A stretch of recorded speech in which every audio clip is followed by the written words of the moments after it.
વિદ્યાર્થી મિત્રો, જય સ્વામિનારાયણ.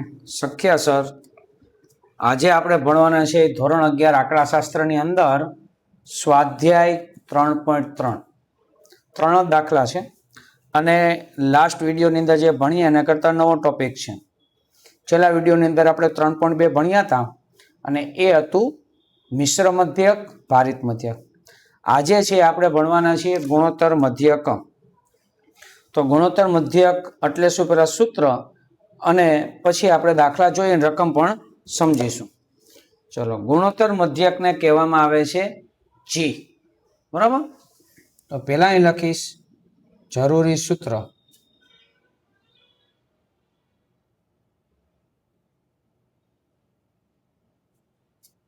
એક જ સૂત્ર છે આમ તો જરૂરી સૂત્રની અંદર, જી એને બરાબર માની લો કે ભાઈ બે રકમ હોય, એ બંનેનો ગુણાકાર, દાખલા તરીકે x1 ગુણ્યા x2, તો વર્ગમૂળની અંદર આ વર્ગમૂળ. જો ત્રીજી રકમ હોય તો x3 અને ઘનમૂળ તગડો આવે એમ ગુણ્યા જેટલી રકમ હોય, દાખલા તરીકે n રકમ, આપણે ખબર નથી 4, 5, 8, 10 જે કાંઈ હોય એના વર્ગમૂળની નિશાની કરવાની, પણ n સંખ્યા લે nમું મૂળ એવું કહેવાય. વર્ગમૂળ, ઘનમૂળ, ચતુર્થમૂળ, પંચમૂળ, ષષ્ઠમૂળ, સપ્તમૂળ, અષ્ટમૂળ વગેરે nમું મૂળ. આ એનું સૂત્ર થયું કહેવાય અને આ કહેવાય ગુણોત્તર મધ્યક. મધ્યક શબ્દ છે. તો મધ્યકના આપણે ટોપિક ભણ્યા છીએ, આપણે યાદ રાખીશું 3.1 ની અંદર ફક્ત મધ્યક, 3.2 ની અંદર ભારિત મધ્યક અને મિશ્ર મધ્યક, અને 3.3 એટલે ગુણોત્તર મધ્યક. મધ્યકના એટલા ટોપિક થયા. ટોટલ આપણે 4 ટોપિક થયા, 3.1, 2, 3. એકની અંદર એક જ મધ્યક, 2 ની અંદર ભારિત મધ્યક, મિશ્ર મધ્યક અને 3 ની અંદર અત્યારે ભણવા માટે જઈ રહ્યા છીએ ગુણોત્તર મધ્યક. ચલો, હવે ગુણોત્તર મધ્યકની રકમ પહેલી કઈ છે? નીચેની માહિતી એક વર્ગના 8 વિદ્યાર્થીઓ પાછલા મહિનામાં વાંચેલા પુસ્તકોની સંખ્યા દર્શાવે છે. 8 આપી દીધું. ગુણોત્તર મધ્યકનો ઉપયોગ કરીને વાંચેલા પુસ્તકોની સંખ્યાની સરેરાશ મેળવો. તો અહીંયા 8 થયું અને એની સરેરાશ એટલે શું કીધું છે? ગુણોત્તર મધ્યકનો ઉપયોગ કરીને. બરાબર? ચાલો આપણે કરીએ છીએ ગુણોત્તર મધ્યકનો ઉપયોગ કરીને. લખીશ દાખલા નંબર 1. આપણે બધાને નામ આપીશું. x1 બરાબર 2, x2 બરાબર 1, x3 બરાબર 5, x4 બરાબર 9, x5 બરાબર 1, x6 બરાબર 3,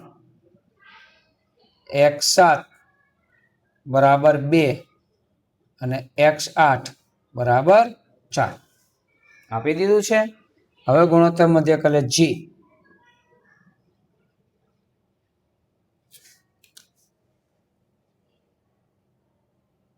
જી બરાબર સૂત્ર 8 8 નો ગુણાકાર થશે x1 ગુણ્યા x2 ગુણ્યા x3 ગુણ્યા x4 ગુણ્યા x5 ગુણ્યા x6 ગુણ્યા x7 ગુણ્યા x8. આપણે તો આટલું બધું લખવાનું?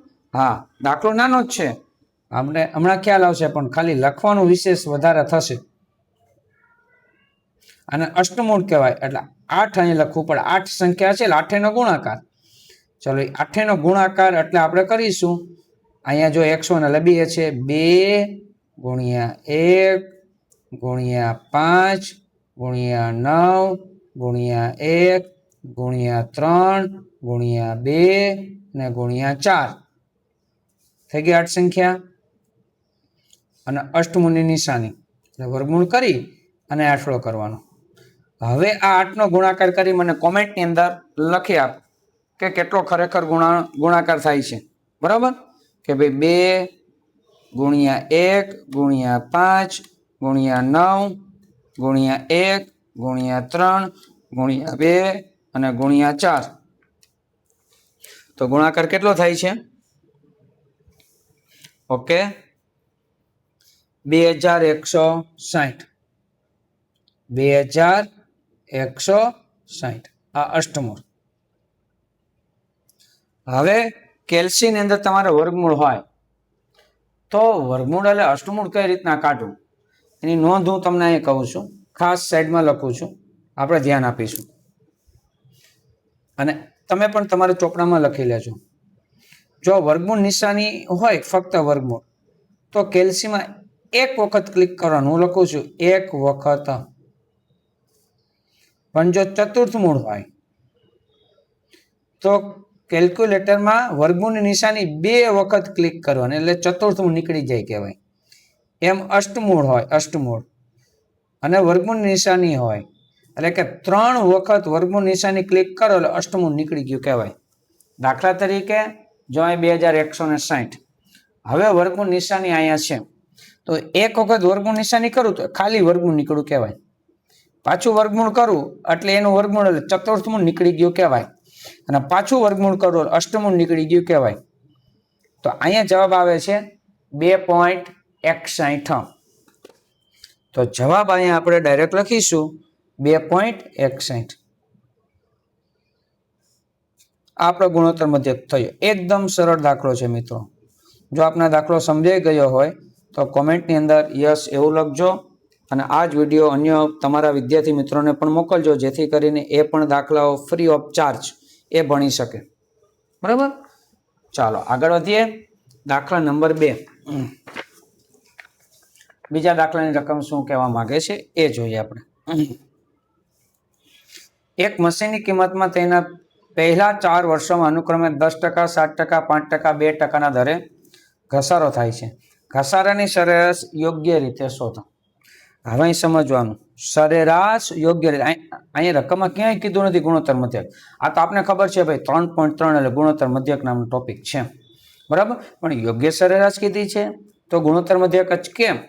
ઘણા બધા વિદ્યાર્થીઓને ખ્યાલ હોતો નથી અને ઘણી વખત આપણી પાસે જુદી માહિતી, ખોટી માહિતી પહોંચે છે.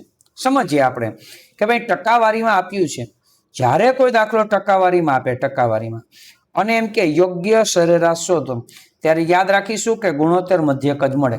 એક વસ્તુ આ નંબર 1 બરાબર. આ કે ભાઈ ટકાવારીમાં આપ્યું છે એટલે ગુણોત્તર મધ્યક જ, કારણ કે આખા ચેપ્ટરને સરેરાશ જો મધ્યકની સરેરાશ કહેવાય. યોગ્ય સરેરાશ શોધો મધ્યક શોધી શકાય ભાઈ. બરાબર, ભારિત મધ્યકને યોગ્ય સરેરાશ કહેવાય, મિશ્ર મધ્યકને સરેરાશ કહેવાય, પછી આ ગોતે ગુણોત્તર મધ્યકને સરેરાશ કહેવાય. હજી આપણે 3.4 ની અંદર ભણવાના છે મધ્યસ્થ, ચતુર્થક, દશાંશક ને શતાંશક અને 3.5 ની અંદર ભણવાના છે બહુલક. આ બધું જ સરેરાશ જ કહેવાય. તો યોગ્ય સરેરાશ એટલે શું? તો યાદ રાખીશું ટકાવારી શોધવાની કેમ એટલે યોગ્ય સરેરાશને ગુણોત્તર મધ્યક જ ગણવો. નંબર 2 અહીંયા ઘસારો શબ્દ છે, આ એકાઉન્ટનો શબ્દ છે, આપને ખ્યાલ હશે, આપ એકાઉન્ટ ભણો છો બધા. તો ઘસારો એટલે શું? કોઈ વસ્તુ, યંત્ર, મશીન, એ મશીન શબ્દ છે જ ને, વાહન વગેરેમાં કિંમતમાં થતો ઘટાડો, એ ઘટાડાને ઘસારો કહેવાય. ઘટાડો શબ્દ ઘસારો. જો એમ કે આર્થિક વિકાસ, તમને એમ કે ફુગાવો, તો આ 2 શબ્દોનો અર્થ થાય વધારો, વધારો થાય, પણ ઘસારો એટલે ઘટાડો થાય. બરાબર, અને ટકાવારીમાં આપ્યું છે. તો હવે સમજીએ દાખલો કઈ રીતે કરવાનો છે, હું શું કહેવા માંગુ છું.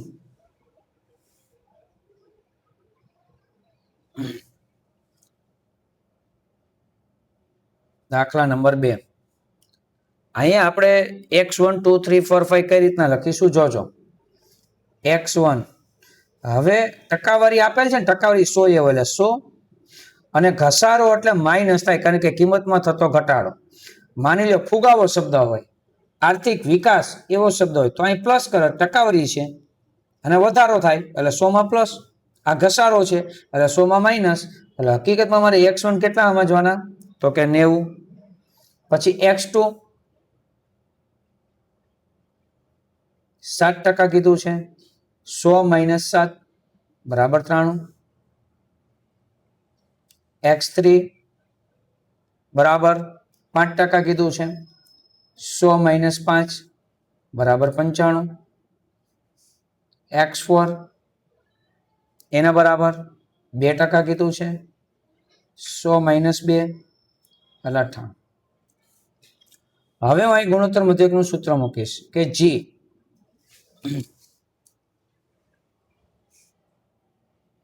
G બરાબર ચાર રકમ x1 ગુણ્યા x2 ગુણ્યા x3 ગુણ્યા x4 અને ચતુર્થ મૂળ. ચાર સંખ્યા છે ને ચોગડો કરું. હવે ચારેય સંખ્યાનો ગુણાકાર આપણે કરીશું. આ ચાર સંખ્યા 90 ગુણ્યા 93 ગુણ્યા 95 અને ગુણ્યા 98. ચાલો ચારેયનો ગુણાકાર આપણે કરીશું અને કોમેન્ટની અંદર મને જવાબ આપો. ચારેયનો ગુણાકાર કેટલો થાય છે? તમારે કેલ્શિયમ જ કરવાનું છે. ઓકે, 77 92 47 00 અને ચતુર્થ મૂળ. ચતુર્થ મૂળ એટલે શું? તો કે 2 વખત વર્ગમૂળ. હમણાં જ ઉપર સમજાવ્યું છે કે 2 વખત વર્ગમૂળ ક્લિક કરો એટલે ચતુર્થ મૂળ નીકળી ગયું કહેવાય. તો કેલ્શિયમમાં આંકડો ક્લિક કરેલો જ હશે, તમે ગુણાકાર કર્યો એટલે 2 વખત વર્ગમૂળ આમ ક્લિક કરી દો એટલે તમને જવાબ મળશે 93.95. હકીકતમાં જી કહેવાય પણ આપણો જવાબ આ નથી. મેં યાદ રાખીશું, જ્યારે આપણે ટકાવારીમાં 100માં ઘટાડો કે વધારો કર્યો હોય ત્યારે આપણો જી કેટલો થાય? તો કે જી બરાબર આ જવાબ 100 કરતા નાનો છે એટલે 100માંથી હું બાદ કરીશ. માની લો કે આ જવાબ 100 કરતા વધુ આવ્યો હોત તો 100 ને બાદ કરત. મારો જવાબ પ્લસમાં રાખવાનો, માઇનસમાં નહીં. સમજાય છે ને? જો આ 100 કરતા નાનો જવાબ છે એટલે 100માંથી બાદ કર્યું. અને આ માની લો 105 કે 107 આવ્યો તો 107માંથી 100 ને બાદ કરત. અહીંયા જવાબ મારો પ્લસમાં આવે. 100માંથી 93.95 બાદ કરે એટલે કેટલો આવે છે? ઓકે, 6.05. 6.05 અને ટકાવારીમાં આ આપણો મુખ્ય જવાબ થયો કહેવાય. હવે ભણીએ છીએ દાખલા નંબર 3. એકદમ સરળ. એની રકમ પહેલા જોઈએ.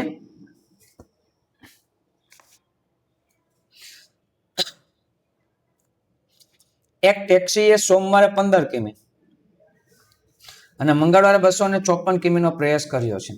આ 2 દિવસોમાં પ્રવાસ કરેલા અંતરની સરેરાશ ગુણોત્તર મધ્યકનો ઉપયોગ કરીને મેળવો. ઓકે, 2 જ સંખ્યા છે, 15 અને 254. દાખલો કરીએ આપણે.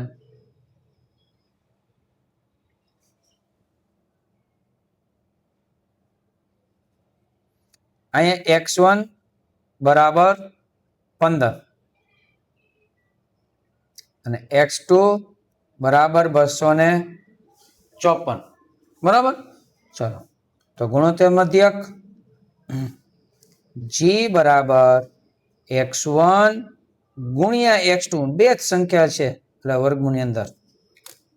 હવે x1 તો કે 15, x2 254 ઇન રૂટ 15 ગુણ્યા 254 આપણે કરીશું. ઓકે, 3810 અને વર્ગમૂળ છે. એક જ વખત વર્ગમૂળ નિશાની ક્લિક કરીશું. પોઈન્ટ પછી 2 આંકડા, 3 આંકડાની જરૂર નથી, 4 આંકડાની જરૂર નથી. 2 જ આંકડા આપણે નિયમ પ્રમાણે. ઓકે, 61.73 છે પણ પાછળ 5 કે 5 કરતા વધુ હોય તો આગળનો એક આંકડો વધશે. આ આપણો ગુણોત્તર મધ્યક જી. જી બરાબર 61.73. રેડી? તો આ વિડીયોની અંદર 3.3 ભણ્યા છીએ. નેક્સ્ટ વિડીયોની અંદર એના જે ઉદાહરણ છે એ આપણે ભણવાના છીએ અને સમજવાના છીએ. તો ત્યાં સુધી સખ્યા સરના જય સ્વામિનારાયણ.